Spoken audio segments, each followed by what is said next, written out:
Welcome back. You are listening to the home of forbidden romances. Prepare yourself, because tonight's story will leave you breathless. The blade stopped a mere inch from the trembling courtier's throat, held steady by a hand clad in black leather, while the air in the room grew heavy enough to crush lungs. "Give me one reason why I shouldn't sever your head from your shoulders right now, Baron," Duke Cassian Thorne murmured, his voice a low vibration of impending violence that rattled the fine china on the nearby trolley. I stood perfectly still in the periphery, a pristine white napkin draped over my arm, my posture rigid as a statue. On the surface, I was the perfect picture of a dutiful butler, impassive, silent, invisible. Inside, however, my mind was screaming loud enough to shatter glass. Do it, and you die, you magnificent, idiocy-prone tyrant. Chapter 12, Paragraph 4. The Baron is a bait. If Cassian kills him, the Imperial Guards burst in through the East Wing windows. This is the start of the Thorne family's downfall. Put the sword down, Cassian. Don't let your temper turn us into historical footnotes. Cassian's hand twitched. The lethal killing intent radiating from him wavered, just for a fraction of a second. His storm-gray eyes, usually locked on his prey with the intensity of a predator, flickered toward me. It was a subtle movement, barely perceptible, but I caught it. He lowered the sword. "You are boring me, Baron," Cassian drawled, sheathing the weapon with a sharp clack that echoed like a gunshot. "Get out of my sight before I decide your blood is worth the stain on my carpet." As the Baron scrambled away, weeping with relief, I let out a silent breath, adjusting my cuffs. I didn't know why the Duke of the North, the destined villain of the novel The Pale Crown, had suddenly spared the man. I only knew that for another day, I had managed to keep my head, and his, attached to our bodies. I am Lysander, head butler to the Thorne family. In my past life, I was a literature student named Julian who spent too much time analyzing tragic web novels. Now, I am the side character destined to die taking an arrow for a man who becomes the world's greatest monster. But what I didn't know, what I couldn't possibly have known, was that the curse of the Thorne bloodline wasn't just a rumor. They were sensitive to the spiritual realm. And my transmigrated soul? It was so loud, so distinct, that to them, my internal monologue was practically a public address system. The Thorne Manor was a masterpiece of Gothic architecture, all high arches, dark obsidian stone, and velvet drapery that seemed to absorb the light. It suited the family. They were the villains, after all. I moved through the corridors with the silent grace demanded of my station. My objective was simple: survive the plot, steer the family away from their scripted bad endings, and eventually retire to a countryside cottage with a modest pension. To do that, I had to serve Cassian Thorne. I entered the Duke's private chambers. The room was dim, lit only by the dying embers of the hearth and the moonlight spilling through the rain-streaked windows. Cassian sat in a high-backed armchair, staring into the fire. His shirt was unbuttoned halfway, revealing the expanse of a chest scarred from a lifetime of war and training. He looked like a fallen angel contemplating his return to grace, or his descent into hell. Look at him, I thought, placing the silver tray on the side table. Brooding again. If he knew how the protagonist, Prince Valerius, is currently gathering allies in the capital, he wouldn't be sitting there looking so dangerously handsome. Seriously, how is it fair for a villain to have jawline sharp enough to cut diamonds? It's a tragedy he's going to be executed by guillotine in 3 years. Cassian stiffened. He picked up the wine glass I had poured, swirling the crimson liquid. "Lysander," he said, his voice rough. "Yes, Your Grace," I replied, my voice smooth and devoid of emotion. "Do you think I am handsome?" I blinked. That was not in the script. The Cassian of the novel was a man who cared for nothing but power and revenge. He never asked for validation, especially not from servants. "Your Grace is widely considered the most striking man in the Empire," I answered diplomatically. Striking? You're gorgeous, you absolute disaster. If you weren't a walking red flag soaked in blood, I'd have tried to court you myself. But alas, I enjoy breathing. Cassian took a long sip of wine, hiding his mouth behind the rim of the glass. Was it the lighting, or were the tips of his ears turning red? "And the guillotine?" he asked softly. My heart hammered against my ribs. "Sir, nothing. He dismissed, waving a hand. Prepare my bath. The water must be scalding. As you wish. I bowed and retreated into the adjoining bathroom. My heart was racing. That was too close. Why did he mention the guillotine? He couldn't know. No one knew. While I prepared the bath, mixing lavender salts and heating the water with a minor heating crystal, my mind wandered to the younger sister, Lady Arya. In the original story, she was poisoned by a jealous rival. I need to check the kitchen staff tomorrow, I mused, testing the water temperature with my wrist. Asterisk, the new sous chef has shifty eyes. If he tries to put monkshood in Arya's tea, I'll have to break his fingers. Subtly, of course. Maybe an accident with the heavy pantry door. Asterisk. In the other room, Cassian lowered his glass. He wasn't just hearing noise. He was hearing a strategy guide. And more disturbingly, he was hearing the confessions of a man who seemed to love him and fear for him in equal measure. For years, Cassian had believed the voices in his head were a sign of the madness that claimed all thorns. But this voice was different. It was warm. It was protective. And it knew the future.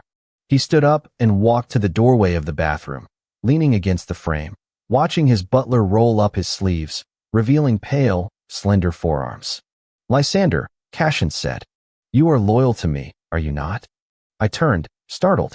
Steam curled around us, creating a hazy, dreamlike atmosphere. My loyalty is to the House of Thorn, your grace. It is absolute. Asterisk, I'd burn the world down for you if it meant you'd survive the ending, Cassian. But I can't save you if you keep making enemies faster than I can apologize to them. Asterisk. Cassian stepped forward, closing the distance between us. The air grew thick with tension. He reached out, his calloused fingers brushing against my cheek. I froze. This touch, it was intimate, possessive. It wasn't the touch of a master to a servant. Then help me, he whispered, his eyes searching mine. Help me burn it down the right way. The months that followed were a strange dance of politics and unspoken desires. To the outside world, the Thorn family was becoming unpredictable. They were dodging traps before they were set. They were exposing spies before information could be leaked. Lady Arya, a sharp-tongued beauty who was supposed to be a pawn, had suddenly become a player. She would look at me during breakfast, a strange knowing glint in her eyes. One morning, as I served her tea, I thought, asterisk, don't wear the blue dress today, my lady. The dye interacts poorly with the magically infused lilies the Empress uses. You'll break out in hives, and they'll mock you for weakness. Asterisk. Arya immediately set down her cup. I've changed my mind, she announced loudly to her confused maid. Burn the blue dress. Bring me the crimson silk. I feel like outshining the Empress today. I kept my face neutral. Asterisk, good girl. Crimson implies power. Intimidate them. Asterisk. Arya smirked behind her fan. But the real challenge was Cassian. The dynamic between us had shifted from master and servant to something darker. He kept me close. Too close. He demanded I accompany him to meetings, to hunts, to the royal court. The climax of the first arc was approaching, the winter solstice ball. This was where the original Lysander died. An assassin, hired by the corrupt prime minister, would shoot a poisoned bolt at Cassian. I was destined to intercept it. The night of the ball arrived, draped in snow and luxury. The royal palace was a sea of gold and velvet, filled with the chatter of nobles who hid daggers behind their smiles. I stood by the wall, dressed in my formal livery, my eyes scanning the crowd. Cassian was on the dance floor, moving with lethal grace, partnering with a duchess he needed for a trade alliance. He looked magnificent. Asterisk, 10:00 p.m. The balcony doors, asterisk I recited internally, my anxiety spiking. Asterisk, the assassin will be on the roof across the courtyard. He aims for the neck. I have to be there. I have to push him. I have a reinforced lining in my coat. Maybe it will stop the bolt. If not, well, dying for the plot isn't the worst way to go. Asterisk. I saw Cassian stop dancing. He abandoned the Duchess mid-step, ignoring the gasps of the crowd. He began walking straight toward me, his eyes blazing with a terrifying intensity. Asterisk, what is he doing? Go back. You're out in the open. Asterisk. Lysander, Cassian commanded, his voice cutting through the music. Come with me. Your Grace, I cannot. He grabbed my wrist, his grip bruising. Now. He dragged me not toward the balcony, but away from it, toward the secluded library. As we moved, I saw the flash of movement on the opposing roof through the high windows. Asterisk, the assassin. He's early. Asterisk. I wrenched my arm free and threw myself in front of Cashin just as the glass shattered. Thwack. The sound was sickening, but the pain didn't hit me. I opened my eyes. I wasn't hit. Cashin stood before me, his left arm raised. The crossbow bolt was embedded in his forearm, piercing the heavy fabric of his coat. Blood, dark and ominous, began to seep into the black sleeve. Cashin, I screamed, forgetting all protocol. He didn't look at the wound. He looked at me. His expression was a mixture of fury and terrified relief. He reached out with his uninjured hand, gripping the back of my neck and pulling me into him, burying his face in my shoulder. You fool, he growled against my ear. You absolute, suicidal fool. You're hurt. I stammered, my hands hovering over his arm, trembling. Why did you? I was supposed to. The poison. I know, Cashin roared, pulling back to look at me. The mask of the cold Duke was gone. In its place was a man unraveling. I know you think you're destined to die for me. I know you think your life is a currency to be spent to buy my survival. I hear you, Lysander. Every damn day. I hear you planning your own funeral just so I can live another week. I froze. The world seemed to stop spinning. The music from the ballroom was a distant hum. You? Hear me? I whispered. Cashin grimaced, finally acknowledging the pain in his arm. He ripped the bolt out with a sickening squelch, tossing it to the floor. Since the day you woke up in this body, I hear your thoughts. I hear your warnings. I hear your sadness. His eyes softened, darkening with an emotion I was afraid to name. And I hear how much you want me. My face burned. I wanted the floor to open up and swallow me whole. He knew. He knew about the thirsting, the admiration, the love I had tried to bury under layers of duty. If you knew, I choked out. Why didn't you say anything? Because I needed to know if it was real, Cashin said, stepping closer, backing me against the bookshelf. And because I was afraid that if I acknowledged it, you would stop. Your voice. It's the only thing that keeps the darkness at bay. He leaned in, his forehead resting against mine. You are not dying for me, Lysander. I forbid it. If anyone dies tonight, it is the man who fired that bolt, and then the man who hired him. But the plot, I mumbled, my mind reeling. The narrative requires a sacrifice. Screw the narrative, Cashin snarled. I am the villain, am I not? Villains don't follow rules. We take what we want. And I want you. Alive. By my side. He kissed me then. It wasn't a gentle, fairy tale kiss. It was desperate, tasting of blood and wine and defiance. It was a claim. A seal on a new pact that defied the very laws of the world we lived in. The aftermath of the ball was chaotic, but controlled. With Cashin's injury came a reason for wrath. But this time, the wrath was calculated. Using the information I had thought at him over the past months, Cashin dismantled the Prime Minister's network in a single night. There was no chaotic slaughter, no treasonous rampage. It was a surgical removal of rot, framed as an act of defense for the crown. We sat in his study a week later. His arm was bandaged, resting in a sling. I was organizing the paperwork, though my hands still shook occasionally. So, Cashin said, breaking the silence. He was watching me with that predatory gaze again, but now, it held a warmth that made my knees weak. According to your script, what happens next? I paused. Originally, you would be exiled to the northern wastes, and I would be 6 feet under. Boring, Cashin declared. I prefer our version. And what is our version, Your Grace? Cashin stood up and walked around the desk. He took the papers from my hands and set them down, then lifted me onto the edge of the mahogany surface. The power dynamic had shifted, yet somehow, we were more equal than ever. He was the master, but I was the guide.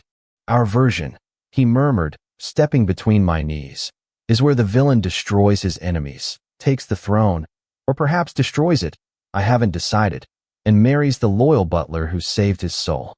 Marries, I squeaked. Cashin, the social hierarchy. Can go to hell, he finished. I can hear you thinking it, Lysander. You want it. You're wondering what I would look like in ceremonial white instead of black. You're wondering if I would be gentle on our wedding night. He smirked, a wicked, devastating thing. Spoiler alert. he whispered, leaning in to bite softly at my jaw. I won't be. My breath hitched. The story I knew was gone. The tragedy had been rewritten into a romance, inked in blood and sealed with a kiss. The villain hadn't just changed his fate. He had captured the author of his salvation. And as he pulled me closer, I realized that for the first time since I came to this world, my mind was quiet. There was no narration, no future to fear. There was only Cashin and the beating of his heart against mine. And that is how the viper tamed the wolf. If you enjoyed seeing Lysander lose his composure and Cashin take control, destroy that like button. And tell me in the comments, if you could read your crush's mind, would you use it to seduce them, or would you run away terrified? I'll be reading your answers. Subscribe for the next chapter. Until then, prompt image. Prompt, masterpiece, best quality, high-res, 1.2. Korean manhwa style, semi-realistic, digital art, 2 men, BL, Yaoi, Man 1. Cashin Thorn, tall muscular noble, messy dark hair, sharp gray eyes, wearing unbuttoned black shirt and bandages on forearm, intense predatory expression, dominating pose, Man 2. Lysander, slender butler, silver-rimmed glasses, pristine tailcoat uniform, flushed face, looking up with mix of fear and desire, pinned against a mahogany desk. Background is a dimly lit Gothic study, moonlight through rain-streaked window, scattered papers, spilled wine glass, dramatic chiaroscuro lighting, cinematic composition, intimate atmosphere.